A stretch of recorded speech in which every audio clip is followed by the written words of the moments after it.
Halo Sobat Gisa, selamat datang kembali di channel cerita drama kehidupan. Di part sebelumnya, kita sudah melihat bagaimana rahasia besar Pak Hadi mulai terbongkar satu persatu. Namun ternyata, semua itu baru permulaan. Karena hari ini, kebenaran yang sebenarnya akan mulai terungkap. Tentang siapa dalang di balik hancurnya koperasi desa Merabuti, dan tentang pengorbanan terakhir Pak Hadi yang akhirnya membuat satu desa menangis. Jadi pastikan kalian menonton sampai akhir, karena part kali ini akan jauh lebih emosional, lebih gelap, dan penuh plot twist yang tidak terduga. Suara tembakan menggema di seluruh balai desa. Ibu-ibu langsung menjerit. Warga berhamburan panik. Kursi berjatuhan, anak-anak menangis, dan di atas podium, tubuh Pak Hadi roboh ke lantai. Pak Hadi! Rian langsung berlari histeris. Joko ikut menerobos kerumunan. Polisi mengeluarkan pistol. Tiarap semua! Suasana kacau total. Orang-orang saling dorong demi menyelamatkan diri, sementara darah mulai mengalir di lantai balai desa. Rian memegang tubuh ayahnya sambil gemetar. Pak, lihat Rian. Pak Hadi masih sadar, nafasnya tersengal. Dan yang membuat semua orang syok, peluru itu ternyata mengenai bahunya, bukan dadanya. Tapi sebelum sempat semua tenang, polisi langsung mengejar pelaku yang kabur ke belakang balai desa. Dan saat wajah pelaku terlihat jelas, semua orang membeku. Karena orang itu adalah Arman. Arman berlari menembus hujan. Wajah rapi dan sopannya hilang total. Matanya liar, nafasnya memburu. Polisi mengejar dari belakang. Berhenti! Tapi Arman terus lari menuju kebun tebu di belakang desa. Sementara di balai desa, warga masih syok. Arman, gak mungkin. Itu orang kepercayaan Pak Hadi. Bu Ratna langsung menangis histeris. Astagfirullah, kenapa jadi begini? Selama ini Arman dikenal paling santun. Kalau bicara sopan, rajin ke masjid, sering bantu warga. Tidak ada yang menyangka dialah pelaku di balik hilangnya uang koperasi. Dan lebih parah lagi, ia baru saja mencoba membunuh Pak Hadi. Di tengah kekacauan, Pak Hadi masih berusaha bangun. Pak, jangan bergerak! Teriak Rian sambil menangis. Tapi Pak Hadi malah memegang mikrofon lagi. Tangannya penuh darah. Suara warga perlahan hening. Mereka melihat sendiri. Pria yang selama ini mereka hina ternyata datang meski tahu nyawanya terancam. Pak Hadi menarik nafas berat. Arman bukan orang jahat. Warga langsung ribut. Rian bahkan ikut emosi. Pak, cukup. Tapi Pak Hadi melanjutkan. Dia cuma tersesat. Pak Hadi batuk darah. Tubuhnya makin lemah, namun matanya tetap menatap warga satu persatu. Saya yang salah. Saya terlalu percaya. Dan perlahan, Pak Hadi mulai menceritakan semuanya. 3 tahun sebelumnya, Arman datang ke desa dengan kondisi menyedihkan. Ayahnya meninggal, ibunya sakit ginjal, ia terlilit utang pinjol, hampir bunuh diri. Saat itulah Pak Hadi menolongnya, memberi pekerjaan, memberi tempat tinggal, bahkan menganggapnya seperti anak sendiri. Arman sangat hormat pada Pak Hadi. Ia bekerja siang malam demi membalas kebaikan itu. Sampai akhirnya ia dipercaya mengelola keuangan koperasi. Dan disitulah semuanya mulai berubah. Awalnya kecil, Arman mengambil uang 2 juta untuk biaya rumah sakit ibunya. Ia berniat mengganti, tapi kondisi makin sulit. Utang makin besar, lalu ia mengambil lagi dan lagi, sampai akhirnya ia terjebak. Untuk menutupi jejak, Arman mulai memanipulasi laporan, dan semakin lama jumlahnya makin besar, sampai miliaran rupiah. Saat Pak Hadi mengetahui semuanya, Arman menangis sambil bersujud. "Pak, maafin saya janji balikin." Pak Hadi sebenarnya bisa langsung melapor polisi, tapi ia teringat masa mudanya. Ia juga pernah miskin, pernah putus asa, dan karena rasa iba itulah Pak Hadi memilih diam. Keputusan yang akhirnya menghancurkan semuanya. Di balai desa, tangisan mulai terdengar. Pak Darto yang tadi paling marah sekarang menunduk malu. Bu Sulastri menangis pelan karena mereka sadar Pak Hadi bukan mencuri uang itu untuk dirinya sendiri. Ia justru mencoba menutup kerugian sendirian. Pak Hadi melanjutkan dengan suara lemah. "Saya jual sawah, rumah, mobil, tapi tetap nggak cukup." Rian langsung menutup wajahnya. Selama ini ia tidak tahu ayahnya sudah sejauh itu berkorban. Dan yang paling menusuk, Pak Hadi berkata sambil tersenyum kecil, "Saya pikir kalau saya mati, asuransi saya cukup buat ganti semuanya." Satu balai desa langsung hening. Bahkan polisi ikut diam. Rian menangis pecah. "Pak!" Joko yang berdiri di belakang mulai gemetar. Karena untuk pertama kalinya, ia melihat Pak Hadi bukan sebagai musuh, tapi sebagai manusia yang sangat lelah. Sementara itu, Arman masih berlari di tengah kebun tebu. Hujan membuat tanah licin. Nafasnya hampir habis. Dari belakang terdengar suara polisi makin dekat. "Berhenti!" Arman menangis sambil terus lari. Ia tahu hidupnya selesai. Tiba-tiba, kakinya terpleset. Tubuhnya jatuh ke lumpur. Pistol terlepas. Polisi langsung menangkapnya. "Jangan bergerak!" Arman tidak melawan. Ia hanya menangis histeris. "Saya gak mau bunuh Pak Hadi. Saya cuma takut." Polisi memborgol tangannya. Dan saat itu, Arman akhirnya berkata sesuatu yang mengejutkan. "Ada orang lain." Polisi langsung berhenti. "Maksud kamu?" Arman gemetar. "Saya gak sendiri."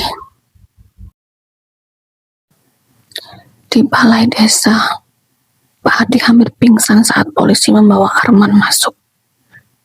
Warga langsung emosi lagi. "Masukin penjara, menipu." Arman hanya menunduk. Matanya merah karena menangis. Begitu melihat Pak Hadi terluka, tangisnya pecah. "Pak, saya minta maaf." Pak Hadi menatapnya lemah. Dan yang mengejutkan, ia malah berkata, "Kenapa kamu balik lagi?" Arman terseduh.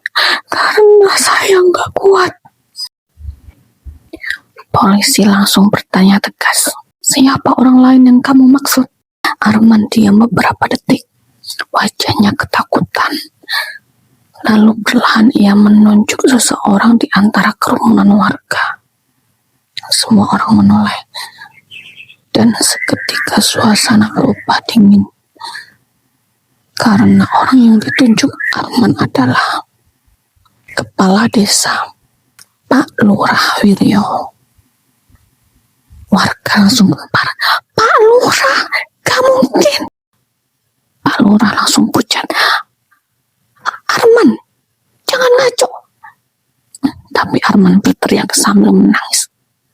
Pak Lurah yang maksa saya. Suasana langsung kacau lagi.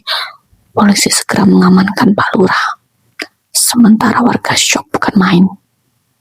Karena pria yang selama ini paling lantang menyalahkan Pak Hadi ternyata ikut menikmati uang koperasi.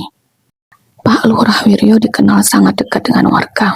Sopan, religius, sering pidato soal kejujuran. Tapi siapa sangka, diam-diam ia punya banyak utang judi online. Arman yang panik pernah curhat padanya soal manipulasi keuangan koperasi. Bukannya membantu, Pak Lurah malah memanfaatkan keadaan. Ia ikut meminta bagian, mengancam akan membongkar semuanya kalau Arman tidak menuruti. Dan sejak saat itu, mereka sama-sama tenggelam. Uang koperasi dipakai menutup utang, membeli tanah, bahkan membiayai kampanye politik Pak Lurah. Pak Hadi sebenarnya mulai curiga, tapi sekali lagi, ia memilih diam demi menjaga nama baik desa. Keputusan yang justru membuat masalah makin besar. Kerumunan mulai bubar perlahan. Warga syok, marah, malu. Joko berdiri mematung sambil melihat Pak Hadi dibawa ke ambulans. Dan saat ambulans hampir jalan, Pak Hadi memanggil pelan. Joko. Joko mendekat perlahan. Wajahnya masih keras, tapi matanya mulai basah. Pak Hadi menatapnya lama sekali, lalu tersenyum kecil. Saya nggak minta dipanggil ayah, tapi terima kasih kamu datang hari ini. Joko langsung menunduk. Dadanya sesak. Ia ingin marah, ingin membenci. Tapi melihat kondisi Pak Hadi sekarang, semua kebenciannya mulai runtuh sedikit demi sedikit. Dan sebelum pintu ambulans tertutup, Pak Hadi berkata pelan, "Tolong jaga adikmu." Joko langsung membeku. Adik. Untuk pertama kalinya, Pak Hadi mengakui Rian dan Joko sebagai keluarga di depan semua orang. Ambulans akhirnya pergi meninggalkan balai desa. Hujan mulai reda. Tapi kekacauan belum selesai. Karena malam itu, polisi menemukan sesuatu di rumah Pak Lurah.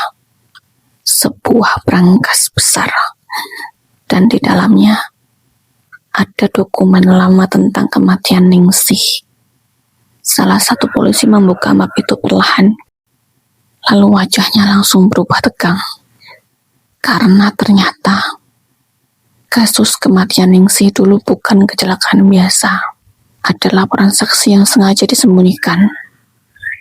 Dan nama orang yang menutupi kasus itu adalah ayah kandung Pak Lurah sendiri. Rahasia lama yang terkubur 30 tahun ternyata jauh lebih gelap dari yang dibayangkan siapapun. Malam itu, kantor polisi Kabupaten Ngawi mendadak sibuk. Map tua berwarna coklat lusuh tergeletak di atas meja penyidik. Debunya tebal, kertasnya mulai menguning, dan di bagian depan tertulis, "Laporan kematian Ningsih 1994. Seorang polisi muda membuka halaman pertama perlahan. Matanya langsung membesar. "Pak, ini aneh." Penyidik senior mendekat. "Apa?" Polisi muda itu menelan ludah. "Di laporan awal ada saksi, tapi nama saksinya dicoret." Ruangan langsung hening. Karena selama 30 tahun, kasus kematian Ningsih dianggap selesai. Kecelakaan rumah tangga biasa. Tidak pernah ada penyelidikan lanjutan. Tapi sekarang, dokumen itu menunjukkan sesuatu yang berbeda. Ada seseorang yang sengaja menutup kasus tersebut. Di ruang tahanan, Pak Lurah Wiryo duduk lemas. Bajunya kusut, wajahnya pucat. Pria yang selama ini terlihat berwibawa sekarang seperti kehilangan segalanya. Polisi meletakkan map tua di depannya. Pak Lurah langsung membeku. "Dari mana kalian dapat ini?"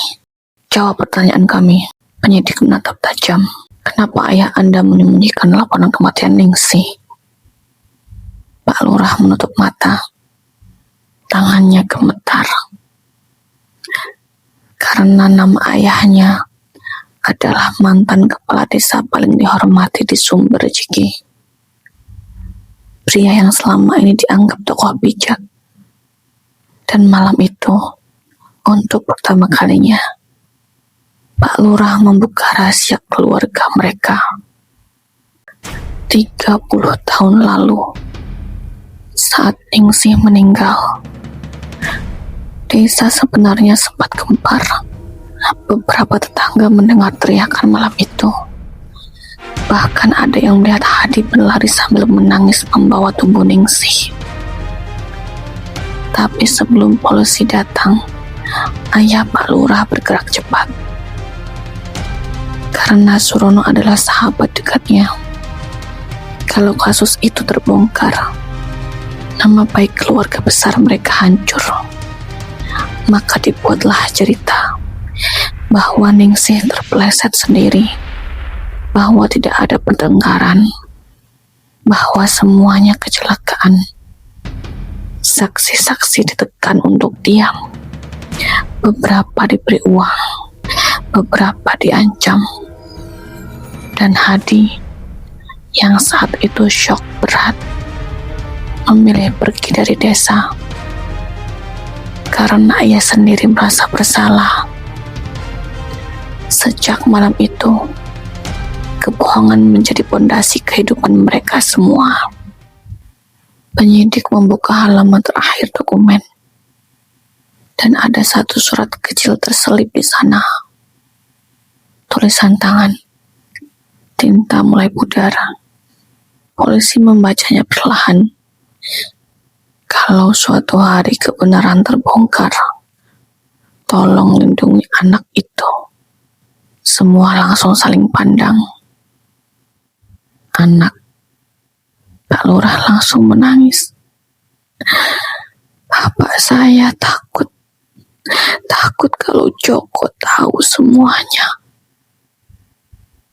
Polisi mengernyit. "Kenapa?" Pak Lurah menatap kosong ke meja, lalu berkata pelan, "Karena sebenarnya Surono tahu sejak awal kalau Joko bukan anak kandungnya." Di rumah tua pinggir sawah, Surono duduk sendirian sambil menatap foto lama. Foto Ningsih menggendong Joko kecil. Tatapannya kosong. Seumur hidup, ia hidup bersama kebohongan. Tapi anehnya, ia tetap membesarkan Joko dengan penuh kasih sayang. Ia tidak pernah membedakan, tidak pernah membuangnya. Walau setiap melihat wajah Joko, ia selalu teringat Hadi. Dan itu menyakitkan, sangat menyakitkan. Tiba-tiba pintu rumah diketuk keras. Surono membuka pintu. Joko berdiri di depan dengan mata merah. Aku mau tahu semuanya. Surono langsung diam. Joko masuk tanpa menunggu izin. Tangannya gemetar. Dari dulu, Bapak sudah tahu. Hening panjang. Dan akhirnya, Surono mengangguk pelan. Air mata Joko langsung jatuh. Kenapa nggak pernah bilang? Surono tertawa pahit. Karena saya egois. Saya nggak mau kehilangan kamu. Joko langsung mematung. Untuk pertama kalinya, ia sadar. Pria yang selama ini dipanggil ayah sebenarnya sudah menanggung luka jauh lebih besar darinya. Malam itu, Suron akhirnya menceritakan semuanya. Tentang cintanya pada Ningsih, tentang rasa cemburu pada Hadi, tentang malam kematian itu, dan tentang alasan ia tetap membesarkan Joko. Awalnya saya benci kamu. Suara Surono bergetar. Karena tiap lihat wajahmu, saya lihat Hadi. Joko menunduk. Dadanya sesak. Tapi waktu kamu pertama kali manggil saya Pak, Surono menangis. Saya gak sanggup ninggalin kamu. Tangis Joko pecah. Karena selama ini ia hidup penuh kebencian. Padahal dua pria yang dianggap musuh itu sama-sama mencintainya dengan cara mereka sendiri. Surono memegang pundaknya pelan. Saya memang bukan ayah kandungmu. Tapi saya sayang sama kamu. Kalimat itu menghancurkan hati Joko sepenuhnya. Sementara itu, di rumah sakit, kondisi Pak Hadi memburuk. Dokter keluar dengan wajah serius. Rian langsung berdiri panik. Dok, gimana? Dokter menghela nafas. Kanker beliau sudah menyebar. Terus, kami akan berusaha maksimal. Tapi tolong siapin mental. Rian langsung lemas. Dunia terasa runtuh. Belum selesai semua masalah. Kini ia harus kehilangan ayahnya. Di balik kaca ICU, Pak Hadi terbaring lemah dengan selang di mana-mana. Tubuh pria yang dulu terlihat kuat itu sekarang rapuh sekali. Rian masuk perlahan, duduk di samping tempat tidur. Lalu untuk pertama kalinya sejak kecil, ia menggenggam tangan ayahnya erat. Pak, kenapa nggak pernah cerita? Air matanya jatuh satu persatu. Saya marah, tapi saya juga takut kehilangan Bapak. Pak Hadi membuka mata perlahan. Tatapannya lemah, namun masih ada senyum kecil di wajahnya. Maaf. Rian langsung menangis keras. Karena bahkan di kondisi seperti itu, ayahnya masih meminta maaf. Di sel tahanan, Arman duduk sendirian sambil menangis. Wajahnya kosong. Ia baru sadar keserakahannya menghancurkan begitu banyak orang. Wajahnya kosong. Ia baru sadar keserakahannya menghancurkan begitu banyak orang. Pak Hadi hampir mati. Koperasi hancur. Desa kacau. Tiba-tiba Sibir mendengar suara benda jatuh. Pintu sel dibuka cepat dan mereka langsung panik karena Arman mencoba gantung diri menggunakan baju tahanan. Cepat! Polisi langsung menyelamatkannya. Arman menangis histeris. Saya nggak kuat. Saya pengen mati aja. Kamu mau lari dari tanggung jawab? Arman menutup wajah sambil menangis keras. Saya cuma pengen semua berhenti. Dan malam itu, untuk pertama kalinya, Arman benar-benar sadar. Uang yang ia curi tidak pernah membuat hidupnya lebih baik. Justru menghancurkan semuanya. Keesokan harinya, Desa Sumber Cikit terasa berbeda. Warung kopi yang biasanya ramai kini sunyi. Orang-orang mulai malu membicarakan Pak Hadi. Karena fakta demi fakta mulai terbuka. Pak Darto datang ke rumah Pak Hadi membawa beras. Bu Sulastri membawa makanan. Satu persatu warga mulai berdatangan. Rian bingung. Ini buat apa? Bu Sulastri menangis. Kami malu. Kami terlalu cepat menghakimi bapakmu. Pak Darto ikut menunduk. Padahal dia udah banyak nolong kita. Tangisan mulai pecah di ruang tamu. Karena akhirnya warga sadar. Pak Hadi bukan manusia sempurna. Tapi ia juga bukan monster seperti yang mereka kira. Ia cuma pria tua yang terlalu lama memikul rasa bersalah sendirian. Malamnya, Bu Ratna datang ke rumah sakit membawa satu amplop. Rian, ini titipan bapakmu. Rian membuka amplop perlahan. Di dalamnya ada surat tulisan tangan. Tulisan Pak Hadi mulai bergetar. Kalau kamu baca ini, mungkin waktu Bapak sudah gak lama. Air mata Rian langsung jatuh. Ia membaca lanjutannya dengan tangan gemetar. Jangan benci Joko. Dia tidak salah apa-apa. Dan kalau suatu hari dia mau menerima kamu, anggap dia kakakmu. Tangisan Rian pecah. Karena bahkan di detik terakhir hidupnya, Pak Hadi masih memikirkan keluarganya. Tengah malam, rumah sakit mendadak panik. Alarm ICU berbunyi keras. Dokter dan perawat berlari masuk. Rian langsung berdiri ketakutan. Pak! Dari balik kaca, tubuh Pak Hadi kejang hebat.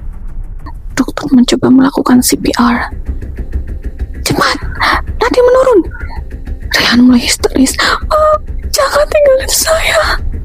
Dan di saat bersamaan, Joko baru saja tiba di rumah sakit. Ia berlari menuju lorong ICU.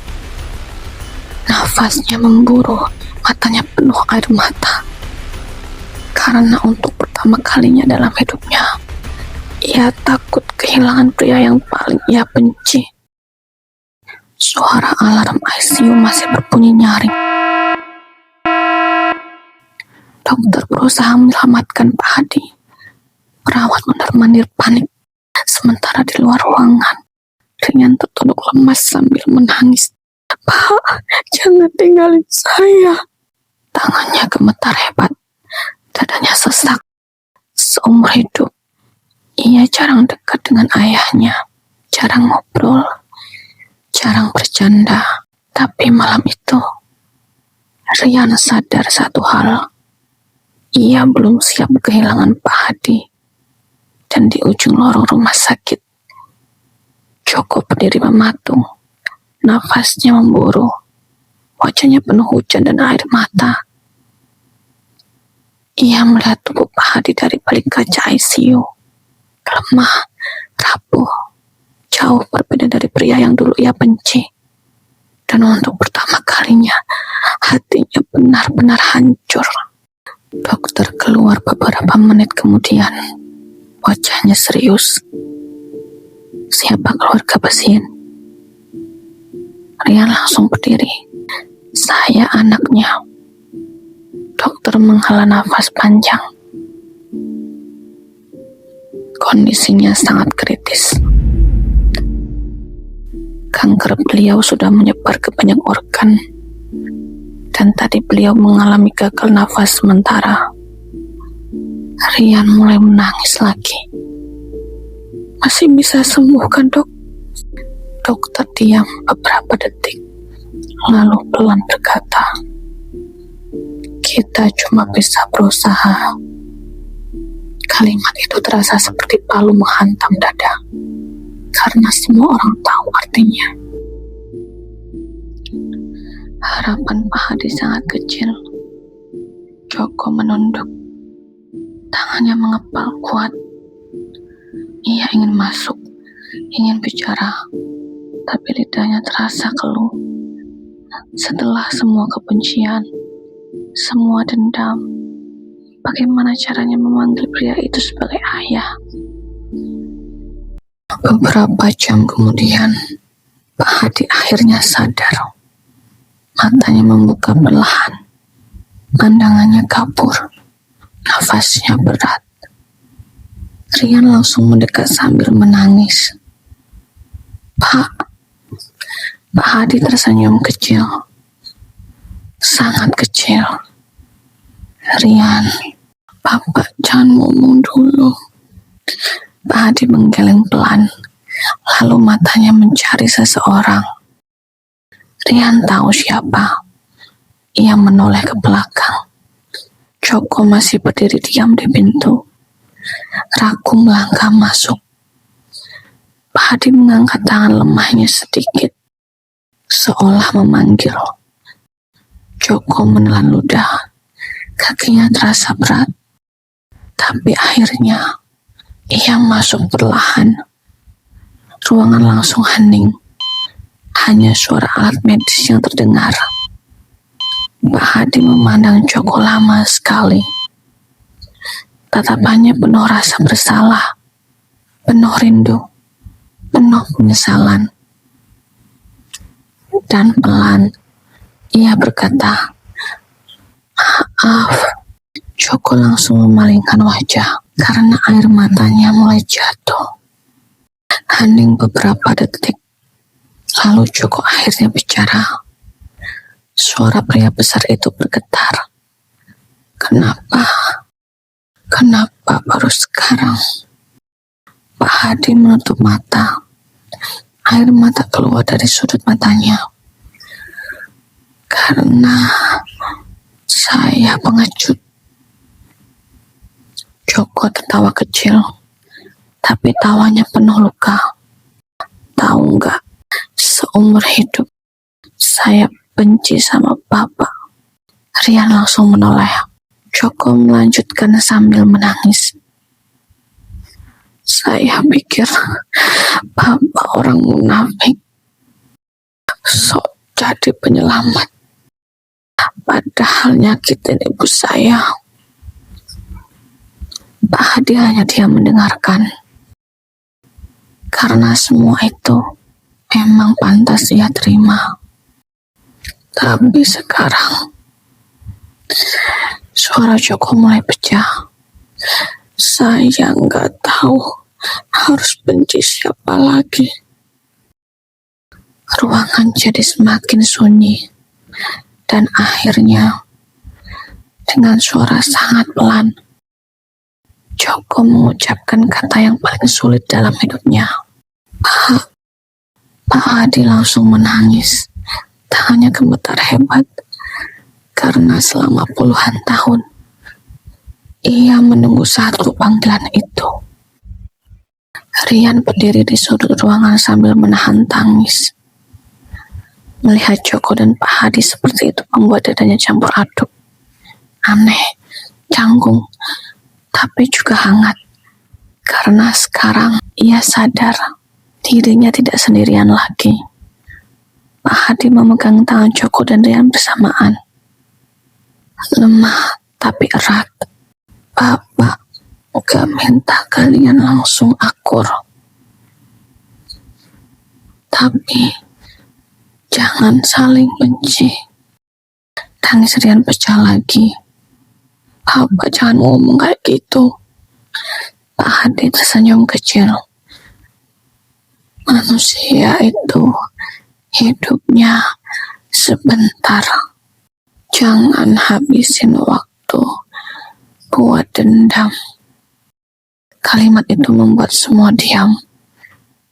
Karena Pak Hadi mengatakannya bukan seperti nasihat,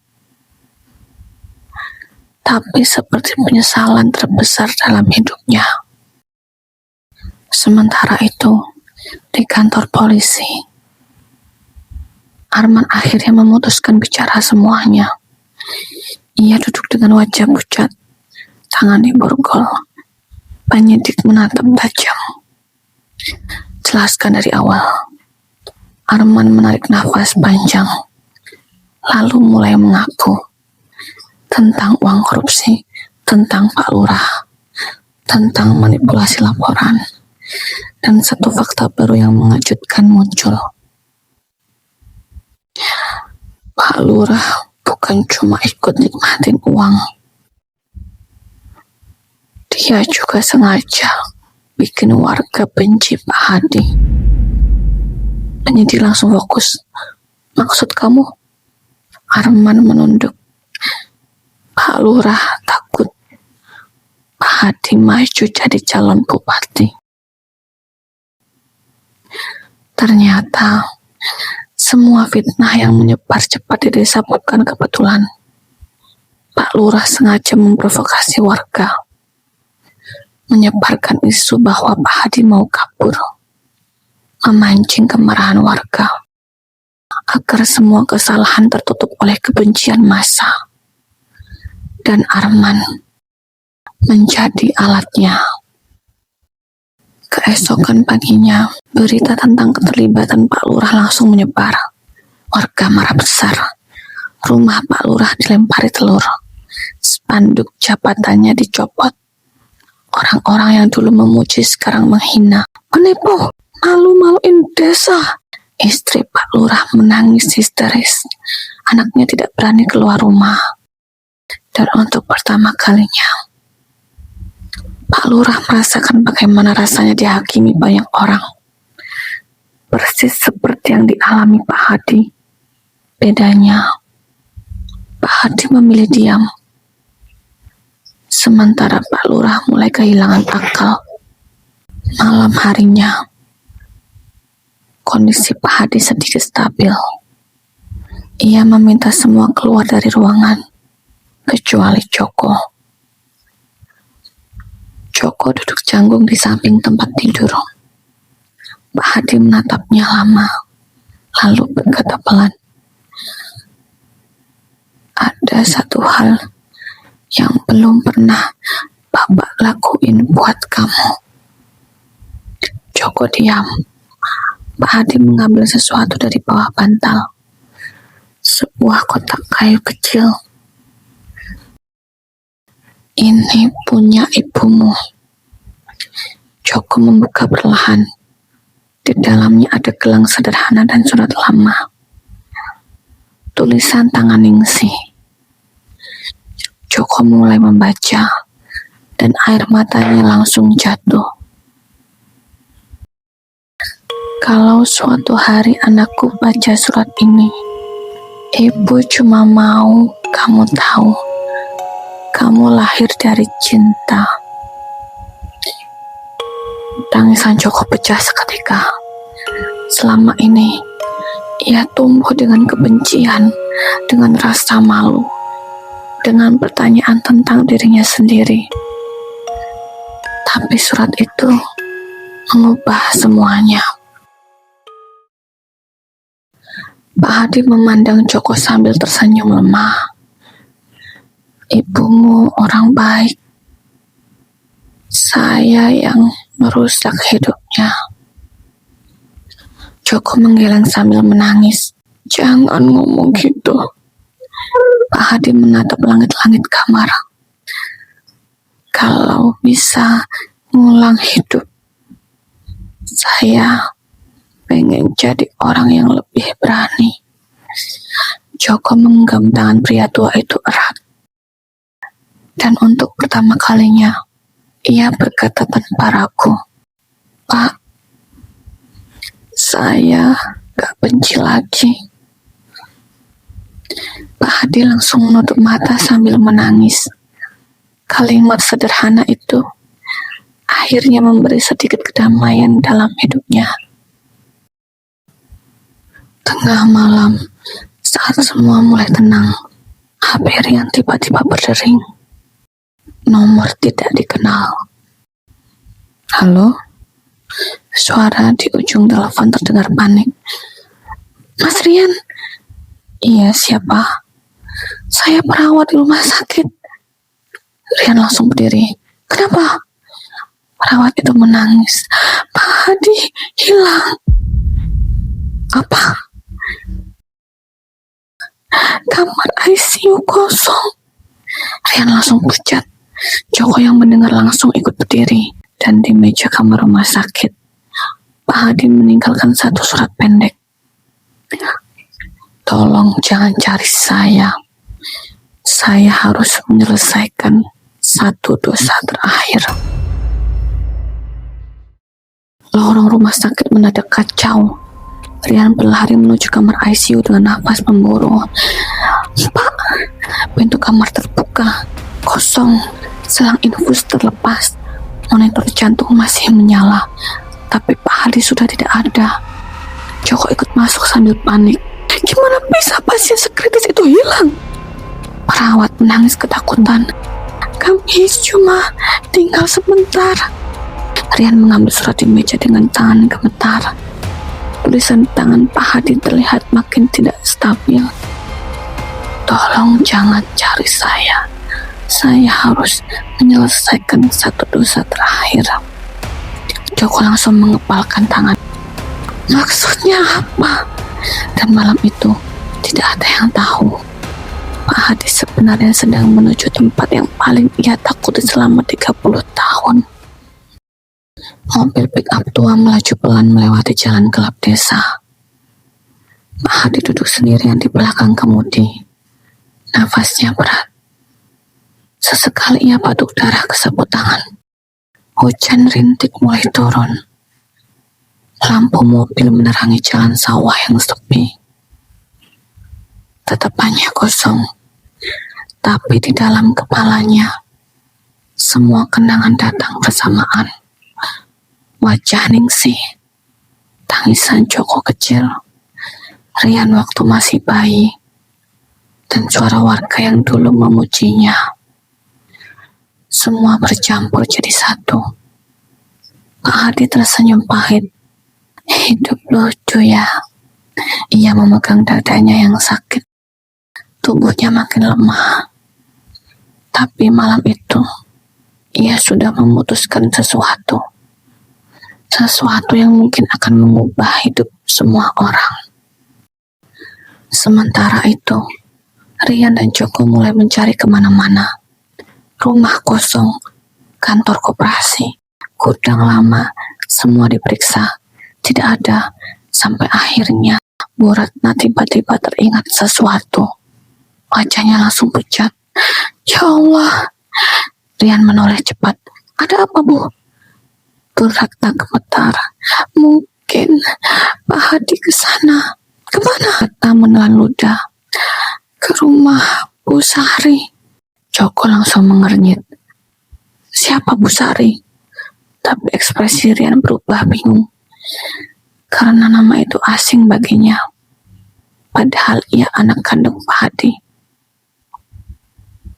Bu Ratna terlihat ragu, seolah takut bicara.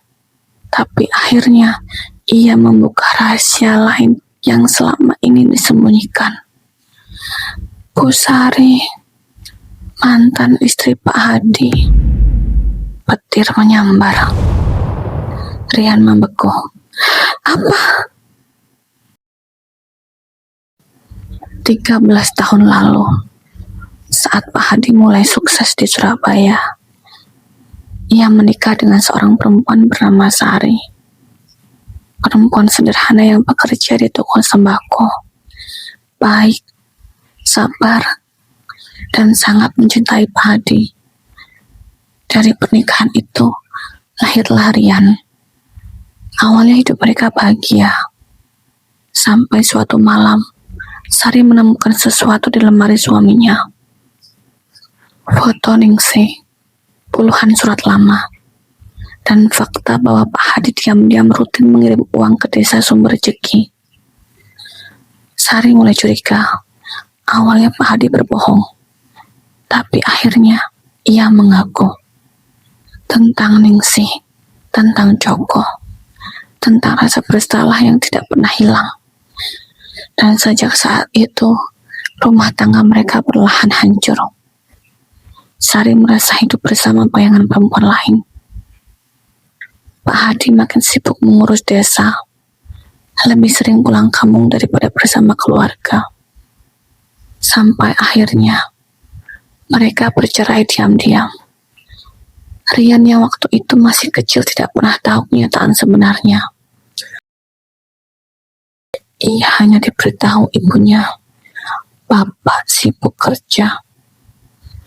Padahal, ayahnya sedang sibuk menebus dosa masa lalu.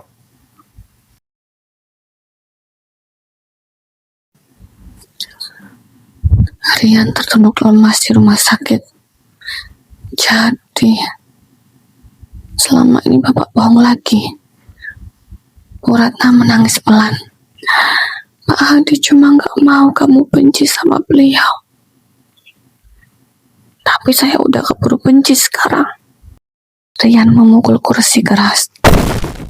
Joko diam melihatnya. Ia paham perasaan itu, karena hidup mereka ternyata sama-sama dipenuhi kebohongan. Rian mengusap wajah kasar. Bapak tuh sebenarnya siapa sih? Kalimat itu terdengar sangat menyakitkan. Karena bahkan anak kandungnya sendiri tidak benar-benar mengenal Pak Hadi. Malam semakin larut. Mobil Rian berhenti di sebuah rumah kecil dekat kebun pisang.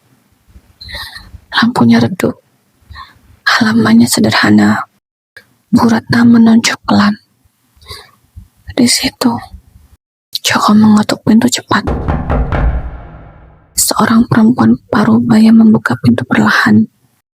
Wajahnya lembut, tapi terlihat sangat lelah.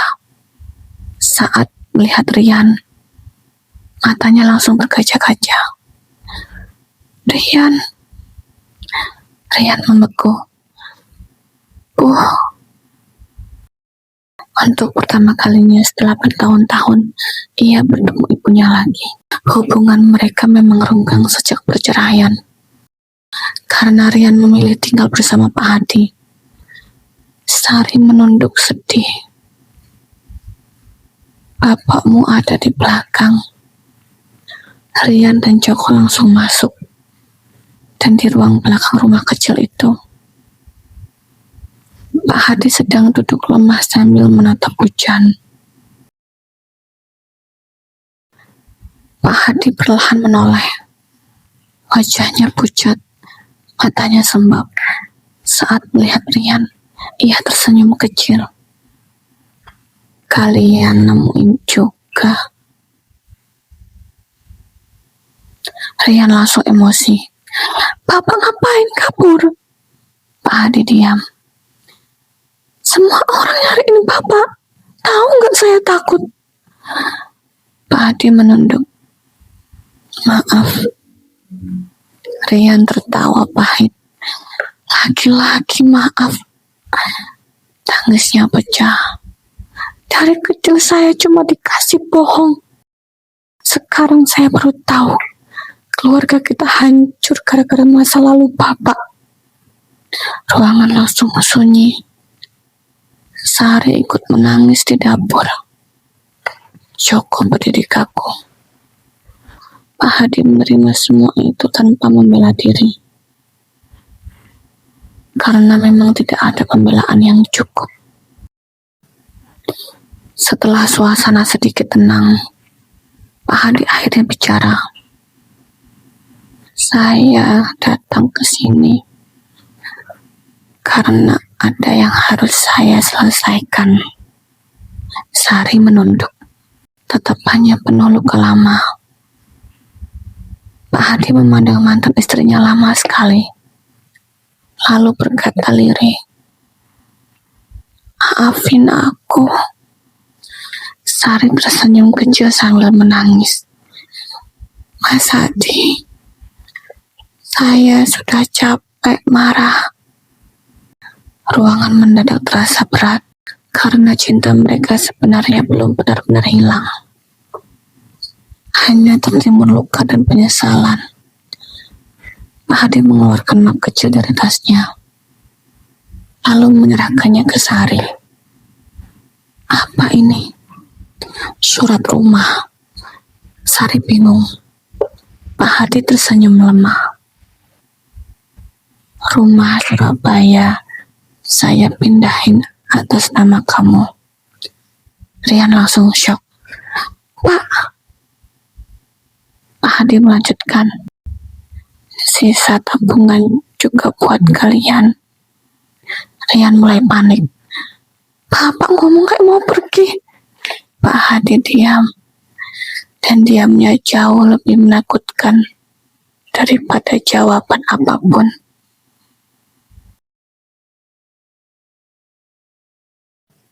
Malam itu, untuk pertama kali dalam hidupnya, Pak Hadi benar-benar jujur, tanpa topeng, tanpa pencitraan, tanpa mencoba terlihat kuat. "Saya capek." Suara pria tua itu bergetar. "Saya hidup terlalu lama buat menebus dosa." Air matanya jatuh perlahan. "Saya pikir kalau bantu banyak orang, rasa bersalah ini bakal hilang. Tapi ternyata gak pernah hilang." Joko menunduk. Rian ikut menangis. Dan Pak Hadi melanjutkan dengan suara pelan. "Saya gagal jadi suami, gagal jadi ayah, gagal jadi manusia baik." Tiba-tiba Sari mendekat, lalu menggenggam tangan Pak Hadi erat. "Mas, kamu memang banyak salah." Pak Hadi menutup mata.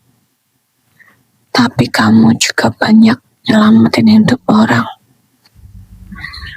Tangisan Pak Hadi langsung pecah. Karena setelah bertahun-tahun membenci dirinya sendiri, akhirnya ada seseorang yang masih melihat sisi baik dalam dirinya. Tiba-tiba HP Joko berdering. Nomor polisi. "Halo." Suara penyidik terdengar serius. "Kami baru dapat pengakuan baru dari Pak Lurah." Joko langsung tegang. "Pengakuan apa?" Penyidik menarik nafas. "Dulu, ayah Pak Lurah dibayar seseorang untuk menutup kasus kematian Ningsih."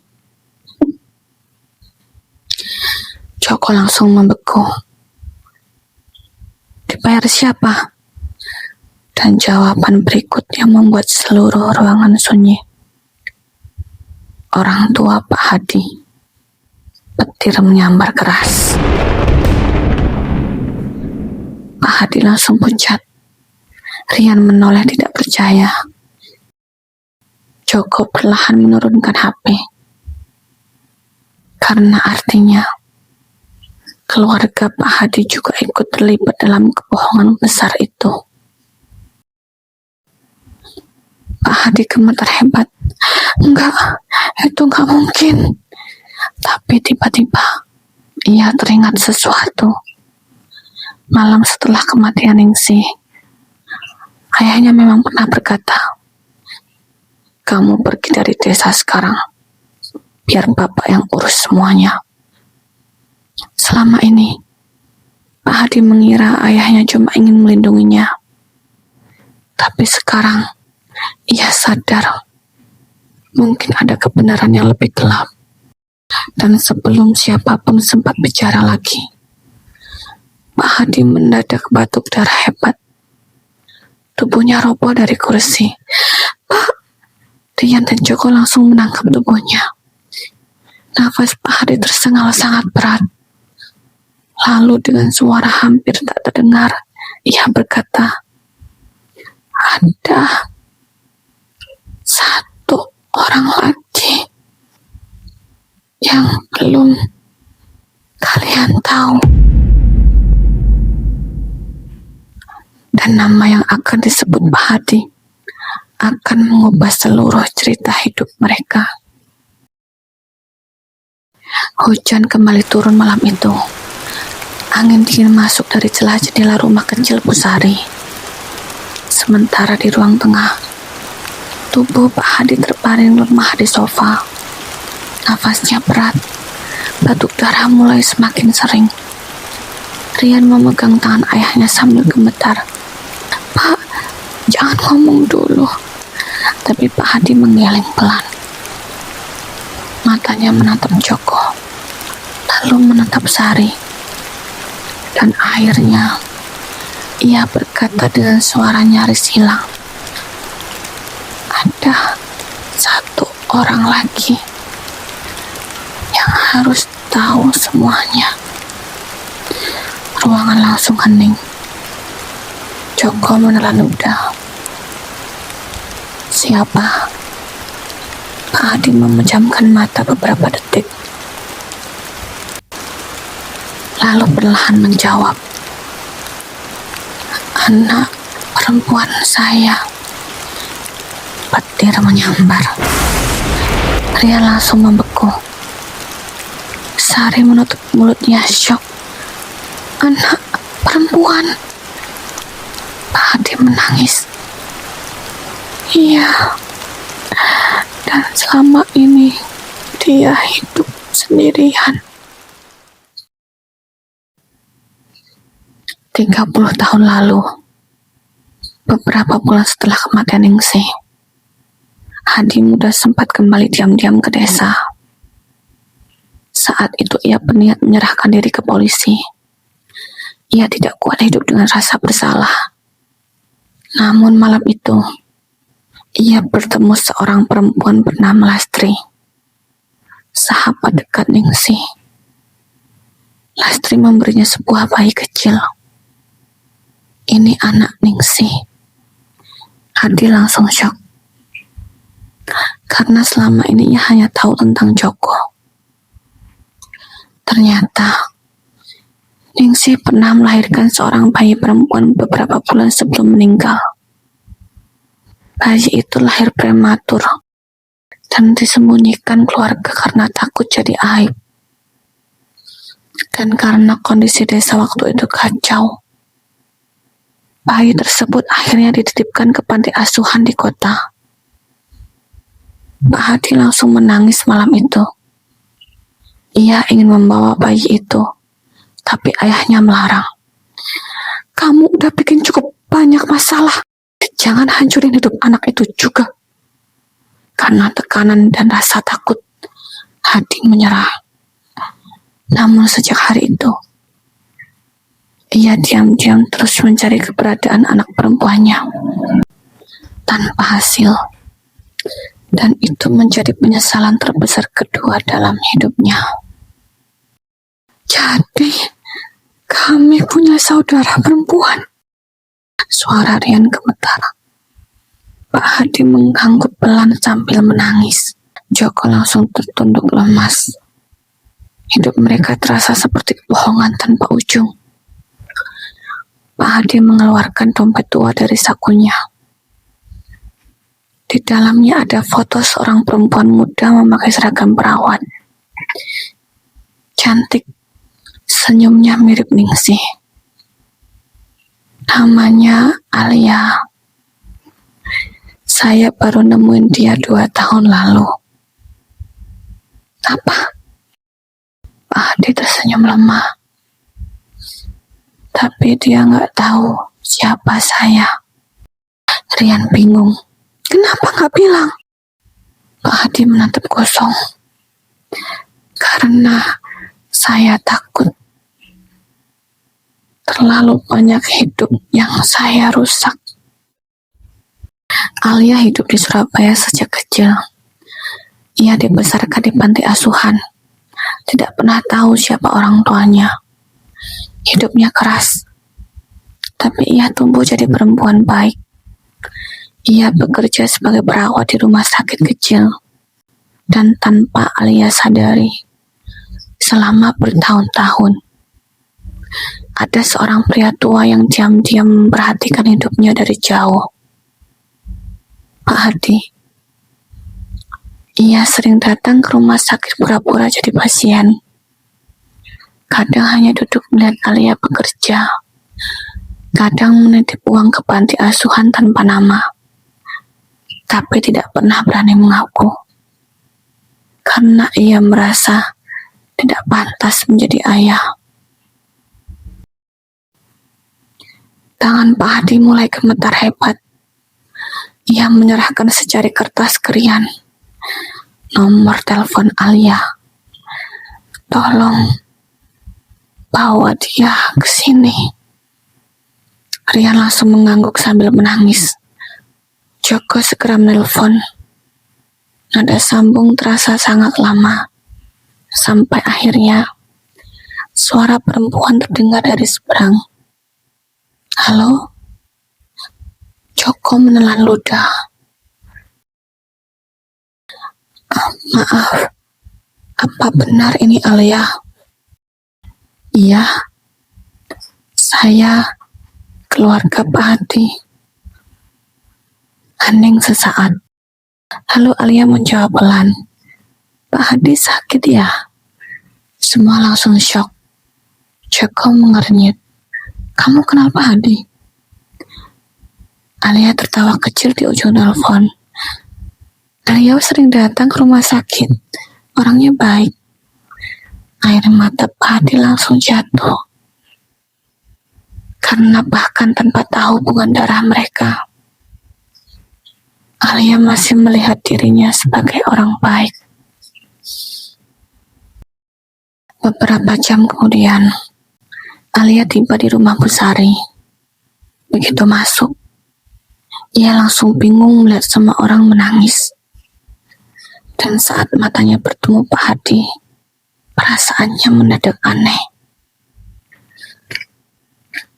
Seolah ada sesuatu yang selama ini hilang. Pak Hadi tersenyum lemah. Alia, perempuan itu mendekat perlahan. Dan untuk pertama kalinya dalam hidup, Pak Hadi melihat ketika anaknya berada dalam satu ruangan. Rian, Joko, Alia. Air matanya tidak berhenti jatuh. Ada yang harus saya bilang. Suasana langsung sunyi. Pak Hadi menatap Alia penuh rasa bersalah. Lalu berkata pelan, saya ayah kamu. Alia membeku. Matanya langsung berkaca-kaca. Apa? Tangannya mulai gemetar. Pak Hadi menangis. Maaf, saya terlambat. Tangis Alia langsung pecah. Karena seumur hidup, ia hanya ingin tahu siapa orang tuanya.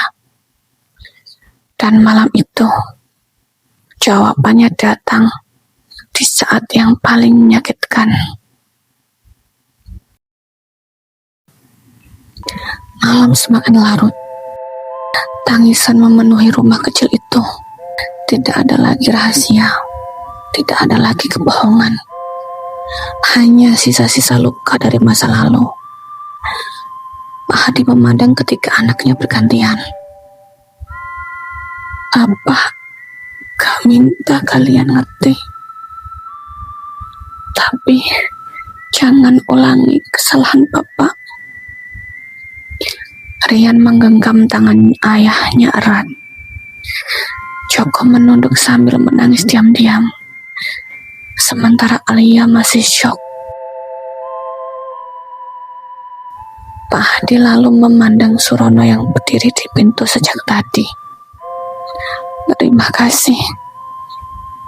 Surono menghela nafas panjang. Kita berdua sama-sama gagal. Pak Hadi tersenyum kecil. Iya, tapi setidaknya anak-anak kita jangan ikut gagal. Kalimat itu membuat semua orang menangis lagi.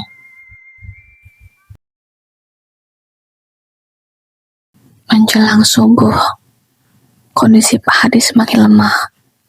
Nafasnya mulai pendek-pendek. Dokter yang dipanggil Bu Ratna hanya bisa menggeleng pelan. Waktunya mungkin tidak lama. Rian langsung histeris. Pak, Alia menangis sambil memegang tangan ayahnya. Joko berdiri mematung, tidak siap kehilangan pria itu secepat ini. Pak Hadi membuka mata perlahan, lalu tersenyum kecil melihat mereka semua. Untuk pertama kalinya setelah puluhan tahun, ia merasa tidak sendirian lagi. Dan kalimat terakhirnya membuat semua orang pecah tangis. Jangan hidup penuh dendam. Capek. Air mata jatuh dari sudut matanya. Lalu monitor detak jantung berhenti. Pak, tangisan pecah di seluruh rumah. Rian memeluk tubuh ayahnya sambil menjerit. Alia menangis histeris. Joko menunduk sambil menggigit bibir menahan sesak. Sementara di luar, azan subuh mulai terdengar, seolah menjadi penutup perjalanan seorang pria yang seumur hidup mencoba menebus dosanya. Hari pemakaman Pak Hadi. Satu desa datang. Orang-orang yang dulu menghina kini menangis. Petani, ibu-ibu, anak-anak yatim yang pernah dibantu Pak Hadi. Semua berdiri mengantar kepergiannya. Pak Darto menangis sambil berkata, kita terlalu jahat sama beliau. Bu Sulastri tidak berhenti istighfar. Bahkan polisi yang menangani kasus koperasi ikut menunduk hormat. Dan yang paling membuat warga terdiam adalah saat Joko maju paling depan. Ia memegang tanah kuburan dengan tangan gemetar. Lalu berkata pelan, "Selamat jalan, Pak." Tangis warga langsung pecah. Karena akhirnya anak yang selama ini penuh kebencian itu benar-benar menerima Pak Hadi sebagai ayahnya. Beberapa bulan kemudian, koperasi Desa Merah Putih mulai berjalan lagi. Kali ini dipimpin bersama oleh Rian dan Joko. Mereka memperbaiki semua sistem, membantu warga mengembalikan kepercayaan. Sementara Alia membuka klinik kecil di desa. Nama Pak Hadi perlahan berubah. Bukan lagi simbol skandal, tapi pengingat bahwa manusia bisa melakukan kesalahan besar, namun juga bisa mencoba memperbaikinya sampai akhir hidup. Surono lebih sering duduk di masjid sekarang. Pak Lurah di penjara. Arman menjalani hukuman sambil membantu mengembalikan kerugian koperasi. Dan di makam Ningsih, kini ada 2 pusara pendampingan, Ningsih dan Hadi Santoso. Setiap sore, kadang terlihat 3 orang datang membawa bunga. Rian, Joko, dan Alia, 3 anak yang dipersatukan oleh luka. Hidup memang tidak selalu hitam putih. Kadang orang yang terlihat paling baik menyimpan dosa besar. Dan kadang orang yang penuh kesalahan masih punya hati yang tulus. Pak Hadi bukan manusia sempurna. Ia pernah pengecut, pernah berbohong, pernah menghancurkan banyak hati, tapi sampai akhir hidupnya, ia tetap mencoba bertanggung jawab. Karena sesungguhnya, yang membuat seseorang berharga bukan karena ia tidak pernah salah, melainkan karena ia berani menghadapi kesalahannya. Dan satu hal yang akhirnya dipelajari semua orang di desa Sumber Rezeki adalah dendam tidak pernah benar-benar menyembuhkan luka. Memaafkan memang tidak menghapus masa lalu, tapi setidaknya bisa menghentikan penderitaan agar tidak diwariskan ke generasi berikutnya. Terima kasih sudah menonton sampai akhir. Kalau kalian suka cerita drama kehidupan Indonesia seperti ini, jangan lupa like, komen, dan subscribe. Tulis di komentar, kalau kalian jadi Joko, apa kalian bisa memaafkan Pak Hadi? Sampai ketemu di cerita emosional berikutnya.